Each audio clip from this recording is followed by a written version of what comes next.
बिस्मिल्लाहिर्रहमानिर्रहीम, अस्सलाम वालेकुम। मार्केट ने 47,600 का आज हाई टच किया है और अभी सेकंड सेशन की मार्केट बाकी है।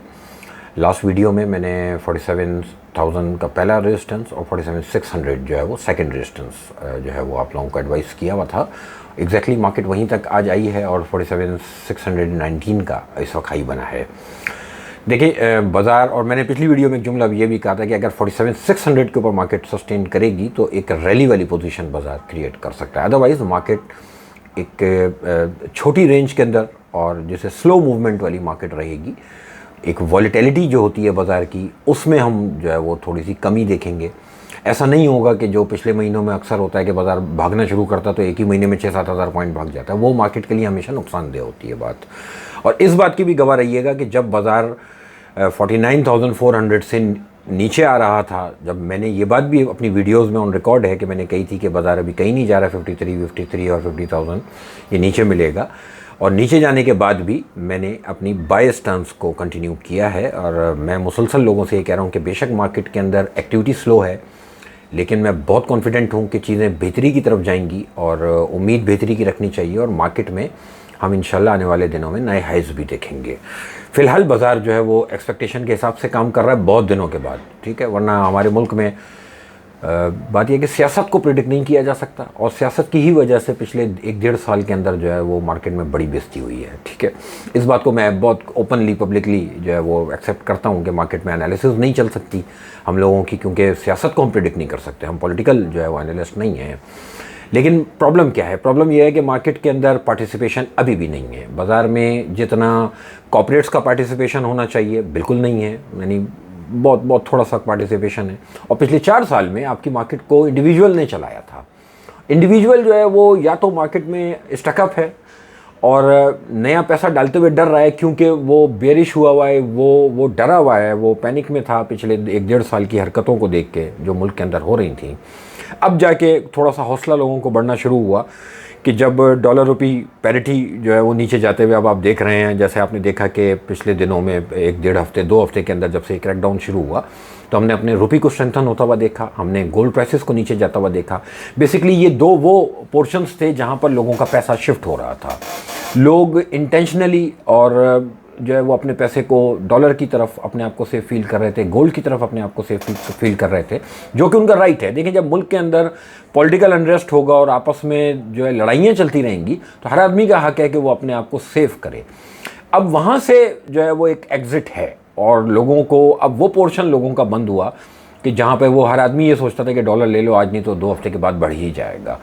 वो ट्रेंड टूट चुका और उसी का अब रिफ्लेक्शन हम ग्रेजुअली चीज़ों पे देख रहे हैं कि पिछले दिनों ऑयल पेट्रोल प्राइसेस भी आपके यहाँ कम हुई, जबकि आपके यहाँ जो पेट्रोल प्राइसेस लास्ट टाइम अभी जो 12 रुपये कम हुई है तो उस वक्त इंटरनेशनल ऑयल प्राइस $92 ट्रेड हो रही थी। और इस वक्त जब मैं आपसे वीडियो बना रहा हूँ, मैंने अपनी लास्ट वीडियो में भी ये बात की थी, फिर मेरे व्हाट्सएप ग्रुप्स के अंदर डिस्कशन होती रहती है तो उसमें मेरी ऑडियोज़ ऑन रिकॉर्ड है कि मैंने 92 पे कहा था कि ये सस्टेन नहीं होगा, जबकि सेम टाइमिंग पे उसी दिन जेपी मॉर्गन की रिपोर्ट आई थी और जेपी मॉर्गन ने $100 प्रिडिक्ट किया था। फिलहाल जेपी मॉर्गन को तो मैं गले से पकड़ चुका, ये सेकंड टाइम मैंने पकड़ा है गले से। $82 इस वक्त ऑयल ट्रेड हो रहा है, $10 वहाँ से नीचे है 1 वीक के अंदर।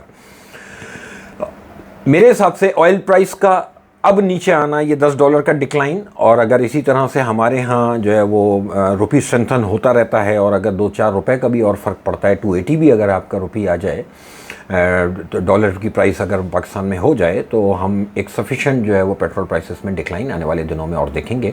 और डेफिनेटली उसकी रिफ्लेक्शन फिर आपको इन्फ्लेशन पे भी नज़र आएगी और थोड़ा सा इन्फ्लेशन को ईज़ होता हुआ हम ज़रूर देखेंगे। फिलहाल गैस प्राइसेस के बढ़ने की बातें हैं, ये इस वजह से है कि आप IMF प्लान में हैं और आपने IMF से किए हुए वादे जो पेंडिंग थे पिछले 2 साल से वो अब आपको करने पड़ रहे हैं। तो मेरे हिसाब से ये चीज़ें अच्छी तरफ जा रही हैं, हम बेहतरी की तरफ बढ़ रहे हैं। एक दफ़ा ये सख्त काम अगर पहले कर लिए जाते तो इतना सख्त टाइम ना देखना पड़ता, आज किए जा रहे हैं तो देर आए दुरुस्त आए। मार्केट इन्हीं चीज़ों को रिफ्लेक्ट कर रही है कि लोगों का कॉन्फिडेंस आएगा जब डॉलर से और गोल्ड से लोगों का पैसा निकलेगा। और फिर उसके साथ साथ आपको पता है पाकिस्तान में तो एक और बड़ा अनोखी इन्वेस्टमेंट थी कि लोग गाड़ियाँ बुक करा लिया करते थे कि वो 6 महीने के बाद डॉलर बढ़ जाएगा तो गाड़ी की प्राइस बढ़ जाएगी, आराम से महंगी बेचेंगे। तो अब आपने देखना शुरू किया कि जो आपके ऑटोमेकर्स हैं उनके यहाँ से भी प्राइसेस सब नीचे आनी शुरू हो चुकी हैं। कल ही जो है वो एक ऑटोमेकर ने जो है प्राइसेस नीचे की हैं, और डेफिनेटली बाकी जो कंपनीज़ हैं पाकिस्तान में उनकी भी प्राइसेस आने वाले दिनों में हम नीचे होती हुई देखेंगे। तो देखें बेसिकली इस डिवैल्यूएशन के दौर में कोई नई इंडस्ट्री लगना तो मुश्किल है। ये मैंने लास्ट टाइम भी ये इस टॉपिक पे डिस्कस किया था।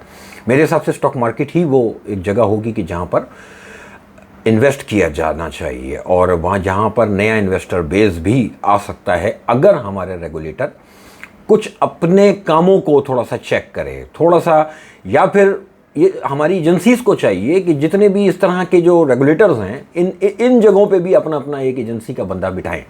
ज़रा देखा जाए कि पाकिस्तान में और इदारे क्या कर रहे हैं, और जो लोग अपनी तनख्वाहें ले रहे हैं इन इदारों में बैठ के, क्या वो अपना काम वाकई ईमानदारी से कर रहे हैं। मैं उसकी एक मिसाल दूं, देखिए ये टाइम ऐसा है कि जब डॉलर और गोल्ड नीचे आ रहा है तो स्टॉक मार्केट की तरफ पैसा अट्रैक्ट करने के लिए हम ब्रोकर्स लेवल पे हम सेमिनार्स भी कर रहे होते हैं, हम ऑनलाइन भी लोगों को जो है वो गाइड कर रहे होते हैं। हमारा काम है, कोशिश ये होती है कि ज़्यादा से ज़्यादा लोगों को जो है वो कन्विंस किया जाए स्टॉक मार्केट की तरफ पैसा लाने के लिए। और उसी की हमने एक मिसाल पिछले दिनों देखी कि SECP और CDC ने मिलके जो है वो सेंट्रलाइज जो है पोर्टल जो है एक अनाउंस किया।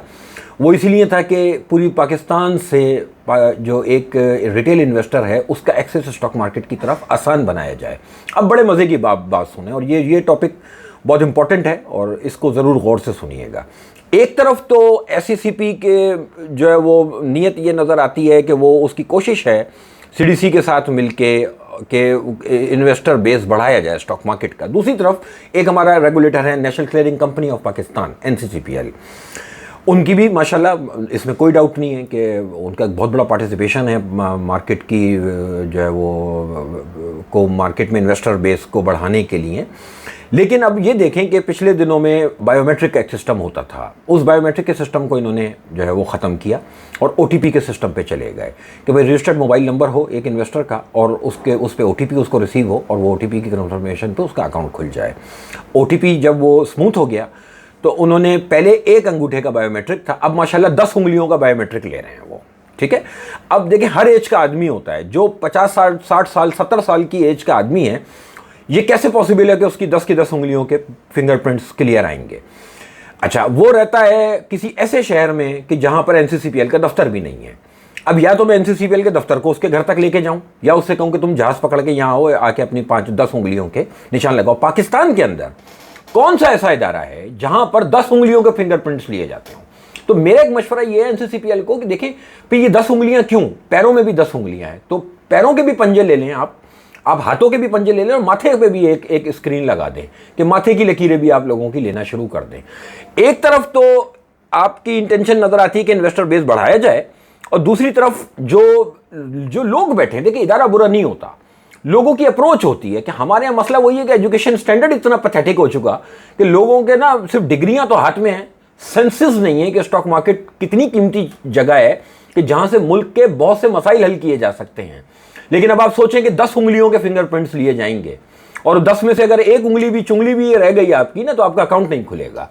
इस पॉइंट को ये मैं खास तौर से आज इस वीडियो में कह रहा हूं कि मैं रेस कर रहा हूं कि खुदा के लिए जिस मुल्क के ये हालात हों जहां पर इन्वेस्टमेंट की लोगों के पास कोई जगह ना हो, और आज डॉलर और गोल्ड से जब पैसा वो जो निकल रहा है वो लीगल चैनल में आने का मौका है, और हम जैसे लोगों को कन्विंस कर रहे हैं कि एक लीगल चैनल में आ जाएं स्टॉक मार्केट जो कि टोटल कंप्लाइंट है। माशाल्लाह आप खुद ऐसे काम जो है वो किए बैठे हैं कि जिसकी वजह से लग ये रहा है कि इंटेंशनली चाह रहे हैं कि investor base Pakistan stock exchange का ना बढ़े।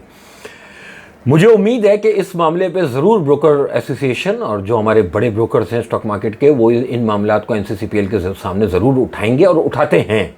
लेकिन प्रॉब्लम यह है कि मसला उठाया जा रहा है, लेकिन NCCPL जो है मसला वही है कि वहाँ जो लोग बैठे हैं वो ये समझ रहे हैं कि हम अकले कुल हैं। मेरी गुजारिश है गवर्नमेंट से कि इन लोगों को दुनिया की स्टॉक मार्केट्स में ज़रा बाहर भेजें, इनका एक्सपोजर बढ़ाएं, ये अपने कमरों से बाहर निकलें, इनको पता चले कि दुनिया की स्टॉक मार्केट में कैसे अकाउंट खुलता है। और अगर इनको नहीं पता तो मुझसे कॉन्टैक्ट करें, दुनिया की जिस स्टॉक मार्केट में कहेंगे मैं 2 दिन के अंदर अकाउंट खुलवाऊंगा, वहां बायोमेट्रिक भी नहीं होगा आपका, लेकिन आपकी पूरी छानबीन भी हो जाएगी, पूरा कंप्लाइंट वाला मामला होगा। इलीगल कोई चीज़ नहीं होती। पूरी दुनिया की स्टॉक मार्केट्स के अंदर लोगों को फैसिलिटेट किया जाता है। तो मेरा मशवरा है, या तो ये 10 उंगलियों के फिंगरप्रिंट्स वाला मामला हटा दीजिए, या फिर पैरों की भी 10 उंगलियां ले लीजिए, तो ये 20 उंगलियां इंशाल्लाह आपके पास रहा करेंगी। एक बात। दूसरा, स्टॉक मार्केट में 47,600 ये जो लेवल है ये क्रॉस होना ज़रूरी है। अगर ये क्रॉस हो जाएगा तो मार्केट में रिफ्लेक्शन नज़र आएगी, मार्केट में नया पैसा आएगा। ये टाइम है कि बाज़ार में इस वक्त नया पैसा आ सकता है। बहुत अच्छा टाइम है, क्योंकि लोग डॉलर से ऑफलोड हो रहे हैं, लोग गोल्ड से ऑफलोड हो रहे हैं, और इस पैसे को मेरे हिसाब से अब सेकंड ईयर थर्ड ईयर की तरफ भी हम रिफ्लेक्शन देखेंगे। लोगों का थोड़ा सा कॉन्फिडेंस लेवल जो है वो बढ़ना शुरू होगा। अच्छा, ऑयल में देखिए, जब ऑयल $82 तक आया है, जो लोग भी इंटरनेशनल मार्केट में ऑयल ट्रेड करते हैं वो लोग काफ़ी दिनों से मुझसे पूछ रहे थे। मैं आपको बता देता हूँ, देखिए ऑयल का ये पिवट है, समझ लें कि $80 अराउंड। जब तक ये $80 के ऊपर है, ये ओवरऑल बुलिश टेरिटरी के अंदर है।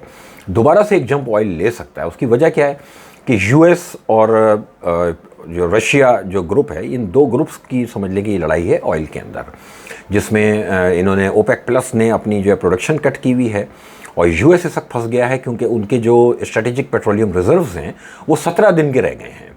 ये यूएस की हिस्ट्री में 1992 के बाद पहली बार ऐसा हुआ है कि 17 दिन के रिजर्व्स इस वक्त सिर्फ जो है वो यूएस के पास हैं। यूएस फंसा हुआ है। देखिए इस वक्त लेवल, जब इस वक्त के जो लेवल्स हैं वो ऐसे हैं कि यूएस ने तकरीबन अपने जो एसपीआरस मार्केट में ऑफलोड किए थे, जिस ज़माने में हाइपर इन्फ्लेशन थी, तो वो $95 से शुरू हुआ था और $130 तक उसने वो अपने रिजर्व जो है मार्केट में ऑफलोड किए थे। अब उसको वापस लेने का मौका फ़िलहाल मिला नहीं है अभी, इसलिए ऑयल के अंदर थोड़ा सा अलर्ट रहना चाहिए। ऑयल में बाकायदा एक वॉर सिचुएशन है, तो इसलिए ऑयल को ट्रेड करने वाले लोगों को मेरी एडवाइस ये है कि बहुत एहतियात के साथ ट्रेड करें। पिछले दिनों देख ही लिया आपने कि 72 से 95 ये एक महीने के अंदर आ गया, इतनी एबनॉर्मल मूव है, और अभी 2 दिन के अंदर 92 से ये 82 हो गया है। तो जब कभी भी कोई भी चीज़, कोई शेयर, कोई कमोडिटी इतनी एबनॉर्मल मूव करे तो उसमें कोशिश ये करें कि उससे दूर रहें। गोल्ड प्राइसेस $100 नीचे आई हैं 2 वीक्स के अंदर अंदर।